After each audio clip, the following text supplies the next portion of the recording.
c'est pour t'annoncer une grande journée. Comme thème, la délivrance biblique. Ce qui est important dans la vie, ce n'est pas la volonté. Parce que quand tu as pris ma place à la croix, alors j'ai dit oui au Seigneur.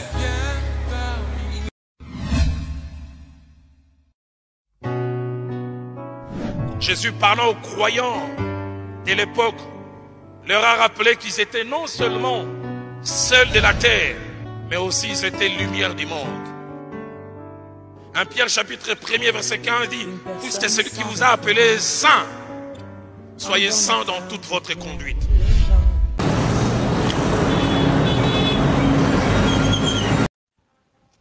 L'équipe de lesacerdoce.net et de son dit à l'église fit la cité d'exaucement dans le cadre de Dallo Ministry, le fer guise le fer. Un thème important concernant directement la RDC. Pour cela, l'orateur du jour, l'apôtre Roland Dallo, a voulu avoir donné quelques informations importantes concernant ces grands pays au destin prophétique. Troisième chose, attaché à la République démocratique du Congo, ce beau pays qui est le mien, dont je suis fier d'être citoyen. Ce pays renferme 52% des eaux douces de tous les continents africains. 52%. La quantité d'eau douce que nous avons vient juste après les eaux douces qu'il y a au Brésil. Dans notre pays, nous avons plus de 4000 cours d'eau qui traversent le pays. J'ai vu des pays, quand il pleut, ils rendent des actions de grâce. Certains ont de petites rivières qu'ils appellent fleuves. Et nous, on a des rivières qui ont 10 fois la longueur de ce qu'ils appellent. Et j'en parlerai tout à l'heure. Et Dieu donne tout ça à un seul pays. La superficie, la quantité des eaux, la forêt. Quatrième information, la République démocratique du Congo fait partie des zones du monde où la population est la plus jeune. La plus jeune. En Europe, en Occident, les populations sont vieilles. Nous, on a une population qui avoisine 70% des personnes qui ont en deçà de 30 ans. C'est-à-dire la vigueur, le dynamisme, la force. Cinquième information, la République démocratique du Congo a 122 millions d'hectares de la forêt équatoriale qui, au-delà des réserves en oxygène, a des arbres rares, du bois qui circule à travers le monde, sans compter les espèces d'animaux que l'on découvre et l'on découvre encore. Et parmi les pays du monde, on parle de la République démocratique du Congo à cause de sa forêt équatoriale, du pays ayant la plus haute diversité biologique, avec sa faune et son flore. Savez-vous que 59% du territoire national est constitué par la forêt? Très très grande richesse. Et nous avons 48% des forêts d'Afrique. Nous seuls. Nous seuls. Sixième information, 57 milliards de mètres cubes de gaz méthane, je préfère utiliser les termes, chôment dans les lacs Kivu. Nos voisins de l'autre côté ont commencé à utiliser cela. Jusqu'au jour d'aujourd'hui, 0 mètre cube n'a été exploité. Savez-vous que les pays comme la Russie ne vivent que principalement du gaz? Et Dieu nous a donné en vrac. Septièmement, la République démocratique du Congo a un potentiel hydraulique inestimable de plus de 100 000 mégawatts. Et le potentiel de Inga, surtout dans sa dernière phase, si elle est finie, elle peut produire les 13% de l'électricité dont le monde a besoin. Et j'avance et je dis, pourquoi toutes ces choses à un seul endroit? Pourquoi pas une partie au Sri Lanka, une partie au Macao, une autre au Lesotho. Dieu les donne ici. Et dans sa forme définitive, il est dit que Inga sera capable de fournir annuellement 25% de la production mondiale d'électricité d'origine hydraulique. Nous seuls, sur plus de 194 pays, 194, produire 25%. Mais au-delà de cela, on a identifié encore 780 autres sites qui peuvent héberger des endroits où on peut faire des centrales hydrauliques. 780.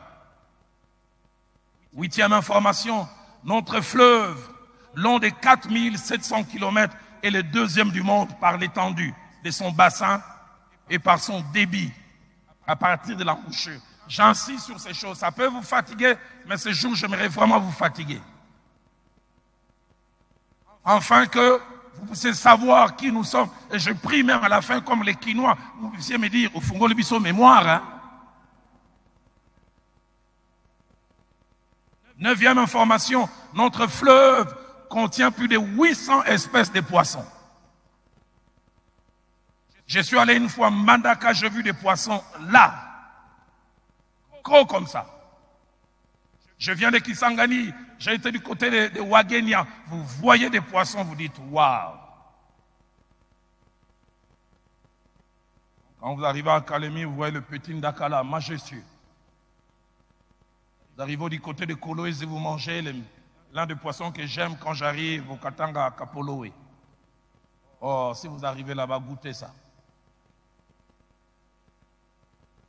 Dixième chose, la République démocratique du Congo dispose elle-même de 60% des réserves mondiales de cobalt. Et le cobalt est présenté comme étant les minéraux du futur. Parce qu'on est en train de vouloir enlever les véhicules à essence ou à diesel pour tendre vers le véhicule électrique. Et 60% de la quantité mondiale de ces minéraux, Wapi, dans les Lesotho, n'est-ce pas? Chine populaire, République démocratique du Congo. J'étais il y a quelques mois, l'année passée à Kolo ici, une famille m'a dit, ils étaient juste en train de vouloir faire un faux septique. Ils ont creusé à 3 mètres, ils ont trouvé du cobalt. Ils ont vendu pour plus de 500 000 $ avant que l'État ne vienne les récupérer. Je comprends pourquoi un homme, en son temps, il disait, j'étais jeune, je ne comprenais pas, il disait le Congo est un scandale géologique. Dis à ton voisin, c'est un scandale géologique. La plupart des fois, les gens ratent leur but à cause d'eux-mêmes, parce qu'ils ne savent pas, mais aussi à cause de ceux qui devaient leur dire qui ils sont, qui ne le font pas. Troisième chose, qu'il fait en rapport avec le but et la connaissance, il nous le fait savoir avant. Juge chapitre 13 au verset 5, ainsi que Luc 1, 17, Samson n'était pas encore né, Jean-Baptiste n'était pas encore né, mais ses parents connaissaient le but pour lequel il allait exister. Ce serait par lui que vous allez commencer à avoir de l'ascendant sur les Philistins. Ce serait par lui qu'un peuple sera préparé. Je suis la voix de celui qui crie dans le désert. Quatrièmement, il peut nous le faire découvrir graduellement, petit à petit.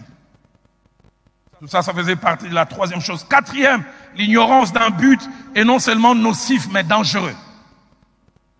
Qu'un pays ignore le pourquoi Dieu lui a donné cette superficie, le pourquoi Dieu lui a donné toutes ces richesses. L'ignorance du but peut amener à 3 conséquences. La première conséquence, c'est l'abus ou la mauvaise utilisation. Celui qui ne sait pas le pourquoi d'une chose en abuse dans son utilisation. Deuxièmement, l'ignorance du but peut amener à la sous-utilisation. Un jour, j'utilisais mon téléphone parce que je ne fais qu'appeler, et même pas beaucoup appeler, recevoir des textos et les envoyer. Et puis un jour, j'ouvre, je vois mon téléphone qui me dit, tu n'utilises que 12% du potentiel. Et les 88 autres. Sous-utilisation. Troisième chose qui arrive lorsque nous ignorons le but, c'est le gaspillage. Nous faisons autre chose que ce qu'il faut avec ce qu'on nous a donné. Cinquième vérité, chaque chose qui existe et qui ne joue pas son rôle en atteignant son but arrive à trois conséquences. Premièrement, il y a un manque. Un manque pour la chose elle-même. Deuxièmement, il y a une frustration d'avoir un potentiel qu'on n'utilise pas. Mais deuxièmement, on fait manquer aux autres. J'en parlerai lors de la deuxième partie. Plaise à Dieu que nous jouons pleinement notre rôle et il y aura un rayonnement tout autour dans les pays voisins et plus loin. Sixième chose, face au but, nous devons savoir une chose. Nous rencontrerons l'adversité. Que nous rencontrons déjà, venant de deux types de personnes. Ceux qui sont dérangés par l'atteinte de notre but. Il y a des gens qui sont dérangés, qui seront dérangés, que nous puissions prendre l'envol et que nous puissions jouer pleinement notre rôle. Septième chose, l'une des plus grandes tragédies dans la vie n'est pas la mort ou l'anéantissement, ou même le fait d'exister. La plus grande tragédie, c'est exister et ne pas accomplir le but pour lequel on a été appelé à l'existence. Juste après son intervention, il y a eu un moment de prière pour la RDC. Suivez. Je le dis, ils l'ont vaincu à cause du sang de l'agneau et de la parole de leur témoignage. Amen, amen. Je voudrais que par ta parole, tu déclares des choses pour ce pays. Je voudrais que nous nous levions contre toutes les puissances de l'ennemi, contre nos os, contre tout ce qui est de notre enfants. Amen. L'heure est arrivée, Seigneur mon Dieu, Amen. Où dans toutes les institutions de ma nation, Seigneur, tu sais où ils sont cachés, tu les appelleras. Ce message n'est pas anodin, cette réunion n'est pas anodine. Amen. Ce thème n'a pas été choisi par hasard, ton serviteur l'a dit. L'Éternel a fait chaque chose pour un but. Amen.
Adoré nanga nzambe toloba to guma melio au centre. Alléluia. Yes.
Dans la seconde partie, l'homme de Dieu a fait un constat personnel résumé en cette vérité. En débutant cette deuxième partie, je fais quasiment comme la partie précédente, planter les décors en faisant mention de certaines vérités que j'ai à faire comme un constat. Et j'en parle comme des choses auxquelles je crois. Et je suis pas loin un peu d'emprunter les propos de l'apôtre Paul dans 1 Corinthiens 7 au verset 12. Lorsqu'il dit ce n'est pas le Seigneur qui les dit, c'est moi qui les dis. Je crois en cette vérité que je m'avais mentionnée. Et je crois que l'esprit qui les imprime dans mon cœur ne va pas me contredire. La première vérité que je voudrais mentionner, c'est qu'il n'y a pas d'égalité entre pays ou nations. Pas d'égalité entre pays ou nations. Sur le chèque de la balkanisation, Dieu va s'occuper de traîtres du Congo. La troisième des choses que Dieu m'a dit, il me l'a dit, dis-le avec autorité. Il m'a dit, dis-le que mon peuple l'entende ici, ailleurs. La République démocratique du Congo ne sera jamais balkanisée. Jamais, jamais, jamais. Il m'a même dit de le déclarer. Ce qui est arrivé au Soudan n'arrivera pas ici. J'aimerais le crier. Ce qui est arrivé au Soudan n'arrivera pas ici. Est-ce qu'on peut acclamer le Seigneur? Quatrième chose, entre maintenant et 2028, Dieu m'a dit qu'il va s'occuper de deux catégories de personnes. La première, il m'a dit, il va s'occuper des ennemis de la RD Congo. Il m'a dit, il va s'occuper des ennemis extérieurs et ennemis intérieurs. Vous qui combattez mon pays, un produit prophétique, j'aimerais vous dire ce que Gamaliel a dit. Ne courez pas le risque d'avoir combattu Dieu. Mais deuxièmement, il m'a dit, il va s'occuper des traîtres. Et des traîtres, il y en a tellement dans nos institutions. Traîtres du Congo, j'aimerais vous le dire, vos jours sont comptés. Le Dieu de la RD Congo va s'occuper de vous. J'aimerais dire aux traîtres du Congo, au Kolalo Lamukite, ils mourront de manière inexplicable. Et vous saurez qu'un prophète a parlé. Cinquième et avant-dernière chose qu'il m'a dit, il m'a dit, Roland, dans les 5 ans qui viennent, une saison de nettoyage a commencé. Une saison de nettoyage. Dieu a commencé à enlever tout ce qui bloque. Dieu a commencé à enlever ceux qui ne travaillent pas pour le Congo. J'ai une bonne nouvelle. Le Dieu de la Bible est en train de nettoyer. Il y a un renouvellement de la classe politique. J'en ai assez d'être dirigé par des corrompus qui prennent l'argent qui devait être faire des roues des hôpitaux, qui les transforment en filas, qui leur donnent à leurs enfants, aux enfants de leurs enfants. Trop, c'est trop. J'ai envie de crier, où est le Dieu d'Aïdi Nabala? Où est le Dieu de Papa Kalani? Sixième et dernière chose, mon Dieu m'a dit, j'ai aimé, Pasteur Alain l'a dit à la fin, Dieu est en train de faire sortir et de faire émerger sa réserve stratégique. Il m'a dit, Roland, depuis 15, 10 ans, je prépare des jeunes gens en coulisses. Et je vais bientôt, petit à petit, commencer à les faire placer. Je suis content d'assister à la mise en place de Dieu. Je suis en train de voir comment Dieu est en train de les placer. Et je bénis Dieu. Et j'aimerais dire à quelqu'un, la mise en place continue. Puis par la foi, il a demandé que l'Assemblée récite l'hymne national, qu'il qualifie de prophétique et qu'elle ne tardera pas à s'accomplir dans les années qui viennent. Peuple ardent, par le labeur, nous bâtirons un pays plus beau qu'avant, dans la paix citoyenne, entonner l'hymne sacré de nous. Et enfin, il y a eu le message sur la nation, sur l'apôtre Roland Dallot, avec le prophète Paul Fulgence Ntsuku. L'aéroport qui se construit, qui va se construire de l'autre côté à Kolwezi. la RDC va commencer à se relever économiquement à partir du Lualaba. Ça commencera là-bas. Et je vois comme dans une vision, le pasteur Roland en train de mettre le drapeau sur les épaules du pasteur Anthony. Et Dieu est en train de me dire, c'est une vision que vous avez reçue depuis très longtemps. Et vous avez prié pour lui et en lui disant qu'il servira ces pays. Et Dieu me dit, pendant que vous avez mis sur les épaules du pasteur Anthony, je vois vous prenez encore ces mêmes drapeaux. Vous mettez sur les épaules de papa Honoré. Et la cérémonie que je suis en train de voir du drapeau aux épaules de papa Honoré, c'était dans une maison à GB. Une maison inachevée. À GB. Je vois la maison est inachevée. C'est une maison en étage. Quand vous entrez, vous voyez les garages. De l'autre côté, c'est comme une piscine, mais c'est pas bien construit. Cette maison, je vois inachevée en étage. Et il y a une toilette derrière qu'on utilise. Mais je vois une femme claire qui habite là pour surveiller la maison. Et je vois un chien, des chiens canouches blancs.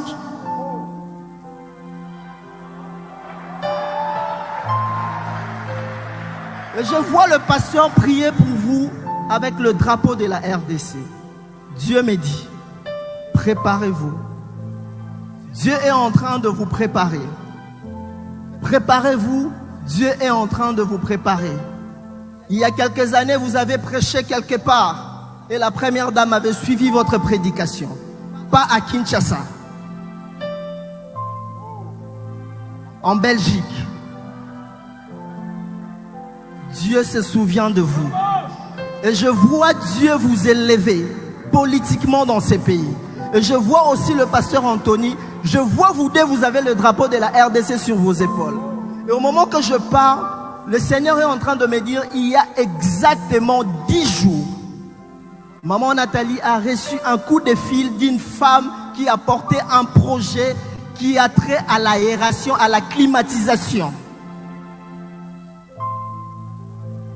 Il y aura des investisseurs qui viendront. Je ne sais même pas comment ça va se passer, mais qui vont investir en ce qui concerne le climat de la RDC. Je ne sais pas comment ça va se passer. Et Dieu est en train de me dire, il est en train de reconstruire ces pays. Il est en train de reconstruire ces pays.